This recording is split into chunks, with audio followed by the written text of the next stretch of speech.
अस्सलामुअलैकुम my YouTube family, कैसे हैं आप लोग। उम्मीद करती हूँ आप लोग खैर खैरियत से होंगे और खुशबाश होंगे। आज मैं हाजिर हूँ अपने नए व्लॉग के साथ। आज अपने व्लॉग का आगाज़ मैं इस दुआ के साथ करती हूँ कि अल्लाह ताला हम सब पे अपने माँ बाप का साया सलामत रखे। आमीन सुम्मा आमीन। बस जी ईद की जो है रौनकें अब ख़त्म, अब वही डेली रूटीन के काम जो हैं वो शुरू हो चुके हैं। आज बच्चों की भी छुट्टी का आखिरी दिन है और कल से उनकी यूनिवर्सिटी भी स्टार्ट है। बस वही सुबह मैंने अपने रूटीन के काम शुरू कर दिए थे। टेबल में मैट वगैरह काफ़ी गंदे हो गए थे, मैंने उनको धो लिया था। उसके बाद मुझे नाश्ता भी बनाना था, तो मैंने सोचा कि पहले मैट्स वगैरह धो लूँ। और चिकन जो मैं कल लेकर आई थी उसको मैंने पानी में भिगो दिया था ताकि वो अच्छी तरह से जो है मेल्ट हो जाए, और उसके बाद मैं उसको फिर धो के रखूँ। आटा मैं गूंद लूँगी। आज मैं नाश्ते में जो है वो पराठा बना रही हूँ, क्योंकि हम लोग आजकल नाश्ते में पराठे ही शौक़ से खाते हैं। कभी कभार हम लोग ब्रेड वगैरह या स्लाइसेस वगैरह खाते हैं, मगर ज़्यादातर आजकल जो है बेटे मेरे जो हैं वो कहते हैं कि पराठे बना के दें। वैसे तो रोज़ पराठे खाना इतना फ़ायदेमंद नहीं है, मगर उससे ये होता है कि सारा दिन आपको भूख भी नहीं लगती है, क्योंकि हम लोग दोपहर को खाना नहीं खाते और शाम को हल्का फुल्का रिफ़्रेशमेंट ले लेते हैं। तो इसलिए फिर हम सुबह पराठा खा लेते हैं ताकि सारा दिन हमारा जो है वो आराम से गुजर जाए। आटा मैंने गूंद लिया था, ऑयल मैंने रख दिया है, कबाब मैं तलूँगी। चाय का पानी भी मैंने चढ़ा दिया है। लोगों के यहाँ तो अभी भी ईद की दावतें वगैरह चल रही हैं, और ईद तो जब आती है तो फिर एक हफ़्ते तक तो ईद का ही रौनकें होती हैं, दावतें वगैरह चलती हैं। आप लोग बताइए कि आप लोगों के यहाँ दावतें अभी तक चल रही हैं या आप लोग भी रूटीन में आ चुके हैं। क्योंकि बच्चों को यूनिवर्सिटी वगैरह जाना होता है तो फिर हम भी रूटीन में आ जाते हैं 3 दिन के बाद। चाय मेरी रेडी होने वाली है। हम लोग जो चाय है वो एवरीडे का पीते हैं। पहले हम लोग गाय के दूध की चाय पीते थे, मगर अब मुझे गाय के दूध की चाय बिल्कुल भी अच्छी नहीं लगती, तो मैं एवरीडे की चाय पीती हूँ। पराठों के लिए मैंने पेड़े बना लिए थे।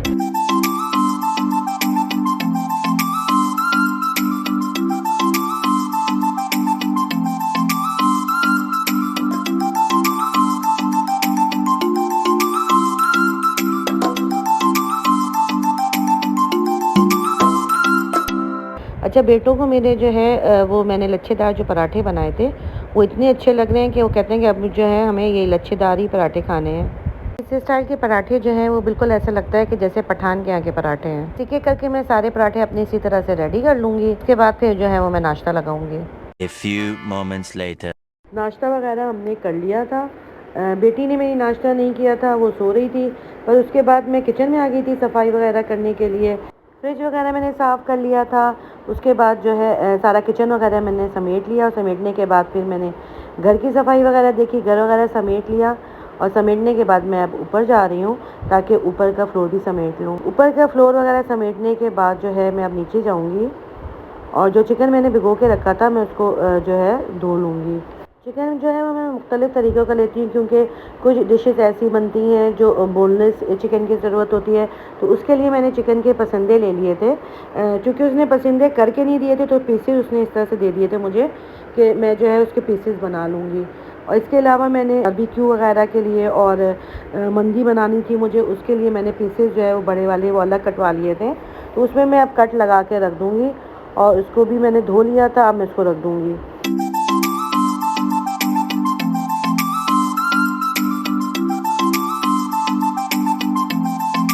अच्छा, चिकन वगैरह या बीफ हम जो भी कुछ लेते हैं उसको हम अगर धो के और पैक करके रख दें तो फिर से जो है वो बाद में बहुत आसानी हो जाती है।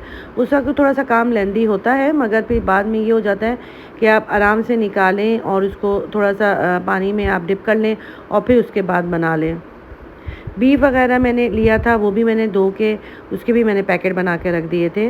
कीमा जो है वो मैं धो लेती हूँ, और धोने के बाद मैं इस तरह से छन्ने में जो है रख के और पानी में इस तरह करके रख देती हूँ ताकि सारा जो पानी है वो निकल जाए, और फिर उसको जो है मैं फिर शॉपर में जो है बंद करके रख देती हूँ।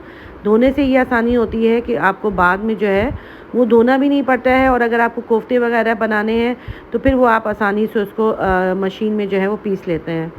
वरना अगर आप उसको धोए ना रखे रहें तो एक तो उसमें खून की जो है वो स्मेल भी आती है, और दूसरा जो ये होता है कि आपका पानी जो है वो उसमें इतना ज़्यादा हो जाता है कि फिर कोफ्ते बनाने में बहुत मुश्किल हो जाती है। बस इसी तरह से मैंने अपने सारा बीफ और चिकन वगैरह मैंने धो लिया था। जो बर्तन थे वो हेल्पर तो धो के जा चुका था, तो फिर मैंने सोचा कि मैं उसको बर्तन धोने के लिए क्या बुलाऊँ। मैंने फिर जो है वो सारे जो बर्तन मैंने गंदे किए थे वो भी फिर मैंने धो लिया था। ये तो वीकली रूटीन के काम होते ही हैं, क्योंकि अगर हम वीक में एक दफ़ा इस तरह से करके सारी चीज़ों को सेट करके और प्याज आलू वगैरह काट के और इस तरह से चिकन वगैरह और बीफ वगैरह धो के रख दें पैकेट्स बना के, तो उससे ये होता है कि पूरे वीक आपको बहुत आसानी हो जाती है। और अगर आपका आटा गूंदा हुआ फ्रिज में रखा हुआ हो और अगर अदरक लहसुन का पेस्ट वगैरह बना हुआ रखा हो तो इससे बड़ी आसानी हो जाती है और आपका ज़्यादा टाइम भी नहीं लगता। बस काम से मैं काफ़ी थक चुकी थी, फिर मैंने चाय वगैरह पी ली। Much later. आराम करने के बाद में उठ के फिर मैंने पूरियों का आटा गूंद लिया था और उसके बाद मैंने चिकन में जो है मसाला मैरिनेट करके रख दिया था, क्योंकि मैं जो है वो मायो गार्लिक रोल बनाऊंगी। Yeah, boy.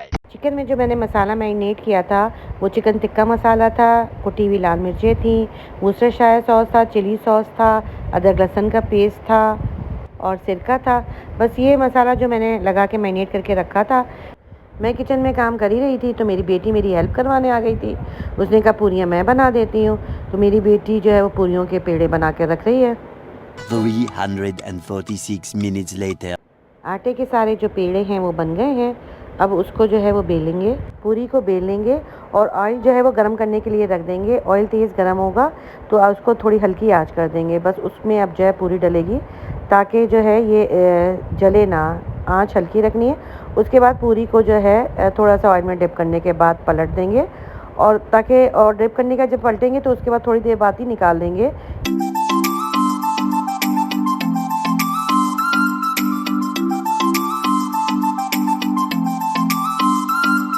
अगर आपको सॉफ्ट पूरी बनानी है तो ये तरीका है, और अगर आपको थोड़ी कड़क पूरियाँ बनानी है तो उसके लिए फिर ये होता है कि तेज़ आंच रखें तो फिर कड़क पूरियाँ बनती हैं। बस इसी तरह से सारी पूरियाँ बनने के बाद जो टेंडर स्टाइल फ्राइज़ बनाऊंगी, इसमें मैंने थोड़ा सा कॉर्नफ्लोर जो है वो छिड़क दिया है और अब इसको मैं जो है अच्छी तरह से मिक्स करने के बाद इसको जो है मैं तल लूँगी।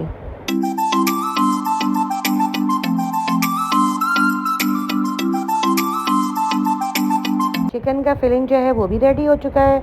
अब मैं बटर पेपर जो है वो रख दूँगी और उसके ऊपर पूरी रखूँगी और पूरी रखने के बाद मैं इसमें फिलिंग डालूँगी। इसमें तो आप चाहें तो आप मायो रोल भी बना सकते हैं, और अगर आप इसमें चटनी डाल देंगे तो फिर वो चटनी रोल बन जाएगा। दोनों चीज़ें बन सकती हैं, मगर मैं चूँकि मायो रोल बना रही हूँ तो फिर इसमें जो है मायो डालूँगी। फिलिंग रखने के बाद मैं इसमें थोड़ी सी प्याज डालूँगी और फिर मैं इसमें मायो डाल दूँगी। मायो में मैंने थाउज़ेंड सॉस भी मिला दिया था, उसको मिक्स करके मैंने बॉटल में डाल लिया था। अब मैं जो है वो रोल बना लूँगी।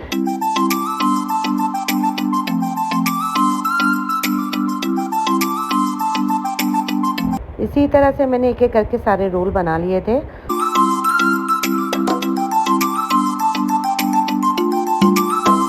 ये बहुत ही मज़ेदार से मायो रोल बने थे। आप लोग भी इसको ज़रूर ट्राई करिएगा।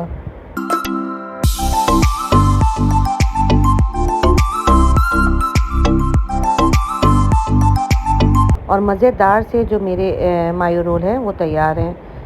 अब मैं इसको सर्व करूँगी। मज़ा आया। खाना वगैरह खाने के बाद फिर हम लोग जो है थोड़ी देर बैठ गए थे, बातें वगैरह की। उसके बाद फिर चाय पी। ये देखें बेबो कैसे मज़े से सो रही है। इसी के साथ मैं आपसे लूँगी इजाज़त। अपना ढेर सारा ख्याल रखिएगा। अल्लाह हाफ़िज़। खत्म। Bye bye, tata, good bye, गया।